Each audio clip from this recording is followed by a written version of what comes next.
Bonjour, aujourd'hui je voulais partager avec vous un moyen simple pour aider à calmer un enfant, un adolescent, un adulte ou même un animal.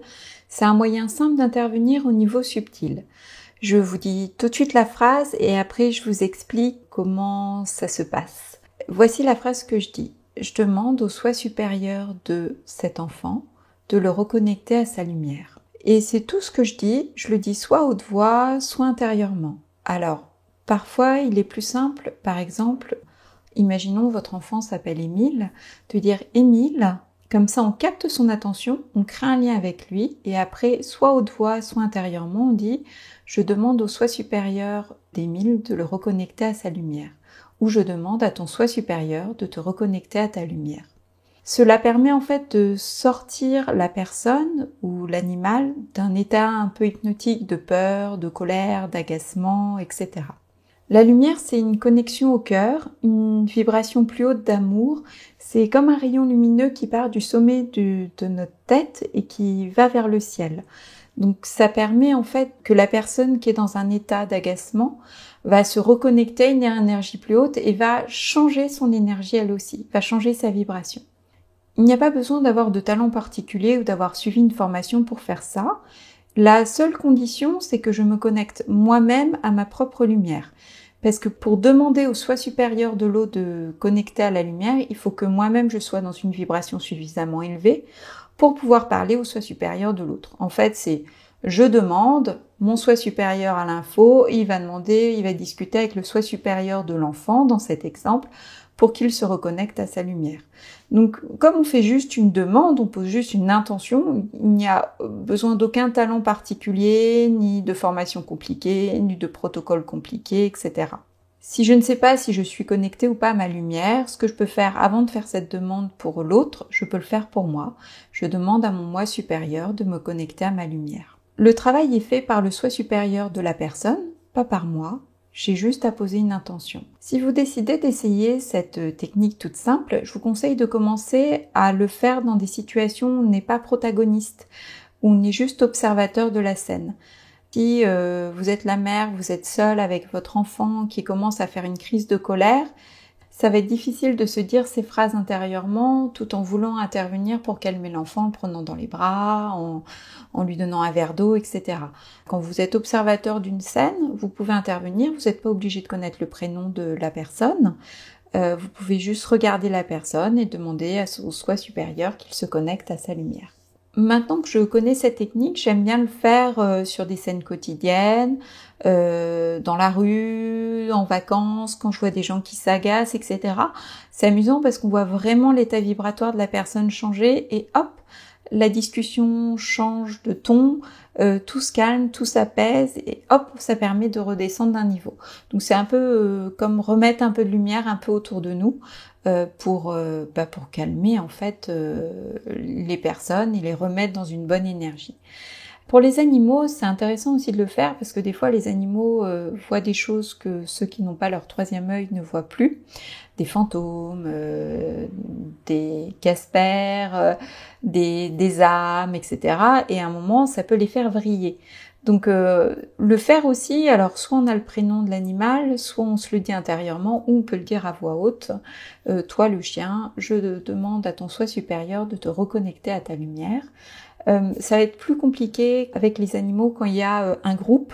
Par exemple, je vais à la campagne, donc les meutes de chiens, en général, c'est déconnecté. Quand ils partent en chasse, on les entend, l'aboiement est complètement différent et ça va être plus difficile parce qu'il y a un effet de masse. Ils sont dans une logique d'aller chasser, de tuer, de violence, etc. Donc ça va être plus difficile de les reconnecter. Mais un animal qui part en vrille, des fois les chats ils partent en vrille, on ne sait pas trop pourquoi, ça devient électrique, on peut le faire pour calmer. Et le dire à voix haute peut aider notamment pour les animaux. Alors quels sont les moments où on peut se déconnecter de notre lumière, parce que ça n'arrive pas qu'aux autres, et ça m'arrive encore aujourd'hui, c'est des moments où on a des situations de stress, de peur, d'humiliation, de violence physique, verbale, psychologique, quand on se fait humilier ou qu'on a quelqu'un qui dit vraiment une vacherie, ça peut nous renvoyer à une souffrance intérieure, quand j'étais humiliée enfant par ma mère, etc. Ça me renvoie ça m'ouvre une brèche à l'intérieur et je me déconnecte de ma lumière. Donc après, quand on le sait et qu'on sent qu'on est moins bien, on peut demander à se reconnecter à sa lumière et aussi faire le travail d'ancrage. J'ai une vidéo sur l'ancrage, mais je peux me reconnecter à ma lumière et je me réancre aussi. Donc ça permet, hop, on sent que en haut ça connecte, en bas ça connecte et après l'énergie peut circuler dans notre corps. Une autre situation où on peut se déconnecter, c'est tout ce qui est parasitage énergétique, quand on se fait polluer par quelqu'un, lorsqu'aussi il y a une âme de défunt sur nous. Et puis, il y a des choses qui font partie aujourd'hui de notre quotidien et qui peuvent nous déconnecter. Donc, les jeux vidéo, un grand classique, on le sait, il y a des jeux vidéo qui sont notamment très violents, ou avec des musiques aussi qui sont répétitives et qui vont créer une déconnexion. Sur les musiques, je suis maintenant très vigilante parce qu'il y a des musiques qui baissent nos vibrations et qui nous déconnectent de notre lumière. Certaines plateformes vont remettre une couche d'encodage et vont abîmer finalement la vibration de la musique et va faire qu'on se déconnecte. Il y a des plateformes que j'ai bannies de mon côté. Les réseaux sociaux ont un effet hypnotique. Si vous regardez un tout petit peu les réseaux sociaux, vous vous rendez compte que vous y allez pour regarder quelque chose 2 secondes et vous y passez quelques heures. Il y a aussi des médicaments, j'ai remarqué pour ma part que certains médicaments qui ont un impact sur le cerveau vont avoir tendance à me déconnecter de la lumière. Donc c'est les sédatifs, les anxiolytiques, antidépresseurs, etc. Mais tous ceux qui induisent une somnolence, en fait, souvent il y a un effet sur le cerveau.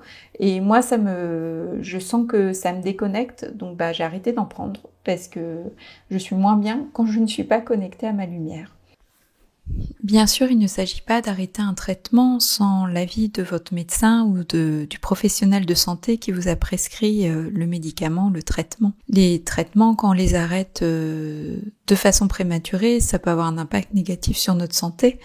Donc c'était plus vous dire qu'il y a des traitements avec différentes formules, différentes molécules, il y a aussi des plantes, et en fait tout n'a pas le même effet sur chacun de nous. Certains ont des effets secondaires que vous allez ressentir, ou que je vais ressentir et que vous n'allez pas ressentir, donc c'est ressentir dans notre corps si ça nous convient ou pas, et ne pas hésiter à en parler au professionnel de santé qui vous a prescrit le traitement. Tout ce qui est drogue, alcool, joints qui vont bien sûr nous déconnecter de notre lumière. Mais ça, je pense que vous vous en étiez déjà rendu compte. Donc c'est à vous de regarder, à vous de voir ce qui est bon ou pas pour vous. Moi, je vous donne mon expérience et ce que vous pouvez faire, c'est vous écouter une musique et après vous vous posez, vous demandez par exemple en test du pendule humain si la musique vous déconnecte ou pas, ou si c'est la plateforme qui vous déconnecte ou pas, etc. Il y a des cas où cette petite phrase pour reconnecter la personne à la lumière ne va pas fonctionner. Il peut avoir chez certaines personnes un refus de se connecter à sa lumière. Ça peut être de la loyauté, de la peur, de l'humiliation, etc. Je vous donne un exemple. Si, quand vous étiez enfant, vous étiez dans un environnement où il y avait beaucoup d'humiliation et de peur, et quand vous étiez joyeux et que vous souriez, que vous étiez tout plein de lumière et rayonnant, votre père vous brisait ou votre mère vous brisait psychologiquement en vous humiliant, ou en vous battant, ou en vous mettant une torgnole, tu fais trop de bruit, etc. Donc vous avez intégré le fait que se connecter à sa lumière, c'est dangereux parce que je risque de me prendre une torgnole ou je risque de me faire humilier. Donc vous allez en fait inconsciemment refuser de vous connecter. Ça peut être aussi par-dessus un implant énergétique qui va vous déconnecter, c'est-à-dire que si vous avez un refus de connexion lié à votre histoire, et vous avez donc une fragilité énergétique, et même si vous essayez de vous reconnecter, vous avez du mal à rester connecté parce qu'il y a un implant énergétique qui s'est posé sur cette fragilité. Voilà, si vous pouvez regarder la vidéo sur tout ce qui est implant énergétique, mais grosso modo les implants énergétiques, les encodages, les programmes sont des choses qui ont été posées par la matrice ou par une personne et vont venir renforcer une fragilité chez nous, un comportement chez nous. Un enfant qui n'est pas connecté à sa lumière ou une personne qui n'est pas connectée à sa lumière, c'est une personne ou un enfant qui est triste au réveil, qui a pas de joie, qui a du mal à ressentir la joie et être en joie. Un enfant qui va bien, le matin, il est tout content de commencer sa journée, hop, c'est parti, il commence avec une histoire où il a plein de choses à raconter, où il n'est pas très réveillé, mais il met du temps, il est encore en train de rêver, etc. Et nous, en fait, quand on ressent pas ça le matin, c'est qu'en général, on n'est pas connecté à notre lumière. Donc, par exemple, le matin, ça peut être du bas astral qu'on a sur nous. Voilà, c'est qu'on est venu se faire polluer la nuit. Voilà, donc j'ai fini avec cette petite vidéo. C'était, voilà, c'est assez court, mais c'est une astuce finalement pour nous faciliter notre quotidien, notre relation avec les gens. Des fois, on a des choses importantes à dire aux personnes et on sent que c'est pas le moment parce qu'ils sont pas connectés. On s'assure toujours de la reconnecter à sa lumière, comme ça elle pourra entendre dans sa lumière et non pas avec son filtre de peur, de mental ou d'émotionnel un peu lourd, etc. Donc c'est une astuce pour que les relations se passent mieux. À bientôt dans une nouvelle vidéo.